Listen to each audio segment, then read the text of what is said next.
जहां इमरान खान जी हुकूमत में नवाज़ शरीफ़, शहबाज शरीफ़, आसिफ अली ज़रदारी ऐं फरियाल टालपुर सख़्त सियासी ऐं क़ानूनी बहराननि खे मुंहुं ॾिनो, अॼु साॻियो इमरान खान जेल में आहे। पर हाणे अडियाला जेल खां शफ़ा इस्पताल ताईं शुरू थींदड़ सफ़र छा सिर्फ़ु इलाज आहे या सियासी वापसी जो पहिरियों इशारो? सोचियो, जेकॾहिं इमरान खान ॿीहर इक़्तिदार में आयो त छा थींदो? माज़ी जा हिसाब विसारींदो? इन सूरत हाल में पीपल्स पार्टी ऐं नून लीग छा कंदा? इस्टेब्लिशमेंट किथे बीठल आहे ऐं छा नवनि सूबनि वारो बहस बि नओं रख़्त अख़्तियार कंदो? अॼु जी सियासी कहाणीअ में पाकिस्तान सियासत जी ईंदड़ वॾी तब्दीली जा उहे ई सवाल खणंदासीं जेके अव्हां जे ज़हननि में घुमी रहिया आहिनि। इन लाइ असां सां गॾु रहिजो। अस्सलाम वालेकुम नाज़रीन, आउं आहियां सिंध जे दिलि कराची मां GM खोखर ऐं तव्हां ॾिसी रहिया आहियो FIR डिजिटल। हिक तरफ़ अडियाला जेल जी दीवारनि पोयां पाकिस्तान जो अॻूणो वज़ीर आज़म इमरान खान, ॿिए तरफ़ मुल्क जी सुप्रीम कोर्ट जो हुकुम। हाणे जेल खां इस्लामाबाद जी शफ़ा इंटरनेशनल इस्पताल ताईं वञण जी ख़बर छा? ही सिर्फ़ु हिकु तबी मामिलो आहे या पाकिस्तान जी बंदि सियासी दरवाज़नि ते कंहिं नई तब्दीलीअ जी दस्तक? सवाल रुगो इमरान खान जी सिहत जो नाहे, सवाल उहो आहे त छा इमरान खान जी सियासत ॿीहर मैदान में अची रही आहे?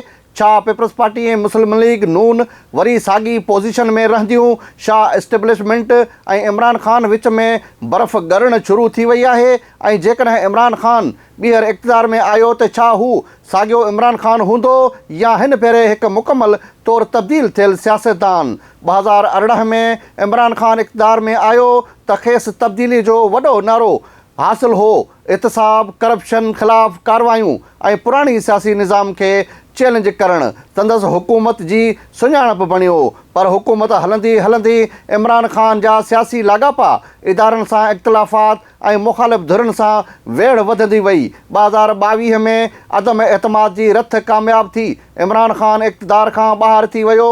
इन खां पोइ इमरान खान जी सियासत जो ॿियो बाब शुरू थियो। जलसा, लॉन्ग मार्च, प्रोटेस्ट, मुक़दमा, गिरफ़्तारियूं ऐं आख़िरकार 2023 खां इमरान खान जेल में रहियो। जॾहिं त मुख़्तलिफ़ केसनि में कुझु सज़ाऊं बाद में ख़तमु या मुअतल थियूं ऐं ॿिया कानून मामला जारी रहिया। इमरान खान ऐं संदसि जमायत इन्हनि कार्रवाइनि खे सियासी इंतकाम करार ॾींदा रहिया, जॾहिं त हुकूमतूं क़ानूनी अमल जो मौक़िफ़ अख़्तियार कंदियूं रहियूं। ऐं हाणे जेल खां शफ़ा इस्पताल पहुची वियो आहे। 18 अगस्त 2026 ते सुप्रीम कोर्ट इमरान खान खे अडियाला जेल मां इस्लामाबाद जी शफ़ा इंटरनेशनल इस्पताल मुंतक़िल करण जो हुकुम ॾिनो, जिते तबी मुआइनो ऐं इलाज थींदो। अदालत ख़ानदाननि सां मुलाक़ात ऐं तबी सहूलियतुनि बाबति बि हिदायतूं ॾिनियूं आहिनि। हुकूमती सतह ते इन हुकुम बाबति क़ानूनी नज़रसानी या तब्दीली जा इशारा पिणु ॾिना विया। हाणे असल सवाल ही आहे त जेल खां इस्पताल छा रुगो इलाज जो सफ़र आहे या पाकिस्तान जी सियासत में इमरान खान लाइ सियासी स्पेस ॿीहर खुली रहियो आहे? सियासी मबसरनि लाइ हीउ हिकु अहम मोड़ आहे, छो त इमरान खान जी जमायत खे डिघे अरसे ताईं सियासी ऐं क़ानूनी दबाव खे मुंहुं ॾियणो पियो। उते पीपल्स पार्टी ऐं इमरान खान जी सियासी दुश्मनी का नई कहाणी नाहे। 2018 में इमरान खान जी हुकूमत दौरान पीपल्स पार्टी सख़्त अपोज़िशन में रही हुई। आसिफ अली ज़रदारी, बिलावल भुट्टो ज़रदारी ऐं पीपल्स पार्टी जे ॿिनि अॻुवाननि इमरान खान जी हुकूमत ते सख़्त तनक़ीद कंदा रहिया। आसिफ अली ज़रदारी मुख़्तलिफ़ मौक़नि ते उहो मौक़िफ़ अख़्तियार कयो त इमरान खान खे न हटायो वियो त मुल्क में सियासी निज़ाम लाइ वॾियूं मुश्किलातूं पैदा थींदियूं। 2019 में बि ज़रदारी खुलियल लफ़्ज़नि में इमरान खान जी हुकूमत ख़तमु करण जी ॻाल्हि कई हुई। चयो वियो हो त हुकूमत न हटाई वई त मुस्तक़बिल में हुकूमत हलाइण बि मुश्किल थी सघे थो।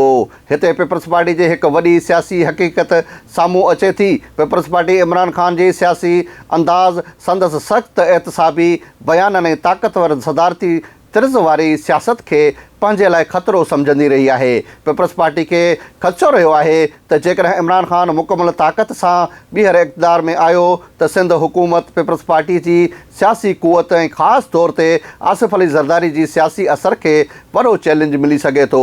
तंहिं करे सवाल आहे त छा पीपल्स पार्टी इमरान ख़ान जी वापसी जी मज़ाहमत कंदी या बदिलंदड़ सियासी हालतुनि में वरी मुफ़ाहमत जो को नओं फार्मूलो साम्हूं ईंदो। ॿिए तरफ़ मुस्लिम लीग नून ऐं इमरान ख़ान जी वेढ़ पाकिस्तान जी जदीद सियासी तारीख़ जी सभ खां सख़्तु जंगनि मां हिकु रही आहे। इमरान ख़ान जॾहिं अपोज़िशन में हो त नवाज़ शरीफ़ ऐं शहबाज़ शरीफ़ संदसि बुनियादी सियासी हदफ़ हुआ। करप्शन जा इल्ज़ाम, एहतसाब जा केस, जलसनि में सख़्तु तक़रीरूं, पोइ वक़्तु फिरियो। नवाज़ शरीफ़ ऐं शहबाज़ शरीफ़ जा क़ानूनी केस ऐं सज़ाऊं सियासी बहस जो मर्कज़ बणियूं। नवाज़ शरीफ़ खे पानामा केस खां पोइ नाअहली ऐं मुख़्तलिफ़ केसनि खे मुंहुं ॾियणो पियो, जॾहिं त बाद में संदसि केतिरे ॾींहं क़ानूनी मामलनि में रिलीफ ऐं अदालती फ़ैसिला तब्दील थिया। शहबाज़ शरीफ़ खे बि मुख़्तलिफ़ तहक़ीक़ातनि ऐं केसनि खे मुंहुं ॾियणो पियो, पर वक़्त सां सियासी मंज़र तब्दील थियो ऐं हू मुल्क जो वज़ीर आज़म बणियो। अॼु इमरान ख़ान साॻी जेल में आहे जिते हिकु वक़्तु संदसि सियासी मुख़ालिफ़नि जी क़ानूनी मुश्किलातुनि जो ज़िक्र थींदो हो। तारीख़ गवाह आहे त हीउ पाकिस्तान सियासत जो वॾो तसाद रहियो आहे। अॼु जो हुक्मरान सुभाणे जो मुल्ज़िम ऐं अॼु जो क़ैदी सुभाणे जो हुक्मरान। पर नून लीग लाइ इमरान ख़ान जी वापसी सिर्फ़ु हिकु सियासी चैलेंज नाहे। इमरान ख़ान जी मक़बूलियत ऐं ख़ासि तौर ते नौजवाननि में संदसि असर मुस्लिम लीग नून लाइ हिकु वॾो मसइलो रहे थो। तंहिं करे जेकॾहिं इमरान ख़ान आज़ादु सियासी माहौल में वापसि अचे थो त नून लीग जी सभ खां वॾी आज़माइश ॿीहर शुरू थी सघे थी। नाज़रीन, वॾो सुवालु हिते उहो आहे त एस्टेब्लिशमेंट किथे बीठल आहे। हीउ पाकिस्तान सियासत जो सभ खां अहम सुवालु आहे, पर इन जो जवाबु सरकारी बयाननि खां वधीक पेचीदा आहे। माज़ी में इमरान ख़ान ऐं एस्टेब्लिशमेंट जी लाॻापनि बाबति मुख़्तलिफ़ सियासी तजिज़िया थींदा रहिया आहिनि। इमरान ख़ान इक़्तिदार में आयो त मुख़ालिफ़ धुर खेसि सिलेक्टेड चवंदी रही ऐं पोइ इमरान ख़ान इक़्तिदार खां ॿाहिरि थियो त साॻियो इमरान ख़ान ताक़तवर हलकनि सां इख़्तिलाफ़नि में अची वियो। अॼु जेकॾहिं सुप्रीम कोर्ट इमरान ख़ान खे तबी सहूलियत ॾियण जो हुकुम ॾिए थी त कुझु हल्का इन खे सिर्फ़ु अदालती ऐं इंसानी हक़नि जो फ़ैसिलो करार ॾियनि था। जेकॾहिं सुभाणे हल्कनि में उहो बहस बि हली रहियो आहे त छा ही हिकु वॾी सियासी तब्दीली जी शुरूआत आहे। इन करे मौजूदा हुकूमत जी बुनियादी इस्टेब्लिशमेंट जी पॉलिसी बाबति बि हतमी तजियो कढणु मुनासिबु न हूंदो।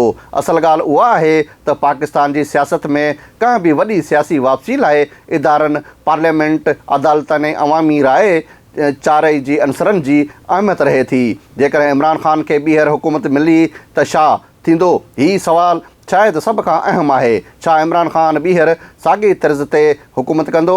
शायदि न, छाकाणि त 2018 खां पोइ 2026 ताईं जो इमरान ख़ान हिकु जहिड़ो न रहियो आहे। जेल, कानून, केस, इक़्तिदार विञाइणु, सियासी इक़्तिदार विञाइणु ऐं पोइ अवामी मज़ाहमत, इन्हनि सभिनी तजुर्बनि इमरान ख़ान जी सियासी सोच खे बदिलाए छॾियो हूंदो। जेकॾहिं इमरान ख़ान खे ॿीहर हुकूमत मिली त मुमकिन आहे त हू इदारनि सां पंहिंजे तालुकात खे वधीक वाज़े तरीक़े सां तरतीब ॾियण जी कोशिशि करे, सियासी मुख़ालिफ़नि सां एहतसाब वारी पॉलिसी ते नओं तरीक़ो अख़्तियार करे, पार्लियामेंट में मज़बूत अक्सरियत हासिलु करण जी कोशिशि करे, पंजाब, खैबर पख्तूनख्वा, वफ़ाक़ जी सियासी ताक़त खे ॿीहर मुनज़म करे ऐं ख़ासि तौर ते इन्हनि सियासी शख़्सियतनि ख़िलाफ़ु वधीक सख़्तु पॉलिसी अख़्तियार करे जिन खे हू पंहिंजी हुकूमत जे ख़ात्मे जो ज़िम्मेवार सम्झे थो। पर हिते हिकु वॾो सुवाल बि मौजूदु आहे त छा इमरान ख़ान इंतक़ाम वठंदो या जेल जी सियासत खेसि मसाहलत सेखारे छॾी आहे। ऐं हाणे नवनि सूबनि वारो सुवाल बि वॾी अहमियत अख़्तियार करे वियो आहे।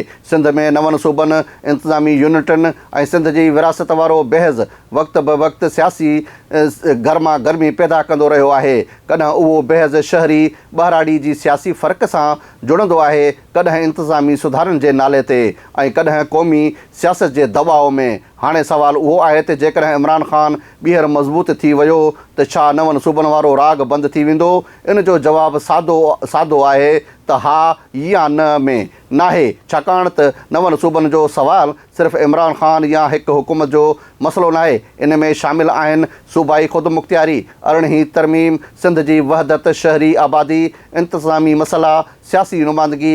इमरान ख़ान जे अचण सां मुमकिन आहे त कुझु सियासी बयानिया कमज़ोर थियनि, पर उहो बि मुमकिन आहे त ताक़त जी नई विर्छ सां नवनि सूबनि वारो सवाल ॿी सूरत में वधीक तेज़ थी वञे। शायदि सवाल सिंध टोड़ण जो न रहे, पर इंतिज़ामी यूनिटनि जी नए बेहज़ में तब्दील थी वञे, ऐं उहो ई पाकिस्तान सियासत जो असलु पेशीदा रुख़ आहे। आख़िरी ऐं सभ खां अहम सवाल, छा इमरान ख़ान जी शफ़ा इस्पताल ताईं मुंतक़िली सिर्फ़ु तबी इलाज आहे या जेल जे दरवाज़े खां सियासी वापसी जी रस्ते ते पहिरियों क़दम? पीपल्स पार्टी इमरान ख़ान खां छो डिॼंदी आहे? मुस्लिम लीग नून खेसि पंहिंजे सभ खां वॾो सियासी ख़तरो छो सम्झे थी? इस्टेब्लिशमेंट वाक़ई गैर जानबदार आहे या पाकिस्तान जी सियासी बसात ते नई तरतीब जारी आहे? ऐं जेकॾहिं इमरान ख़ान ॿीहर इक़्तिदार में अची वियो त छा हिन भेरे हू सिर्फ़ु हुकूमत कंदो या 2022 खां पोइ जो सियासी हिसाब बि बराबरि करण जी कोशिशि कंदो?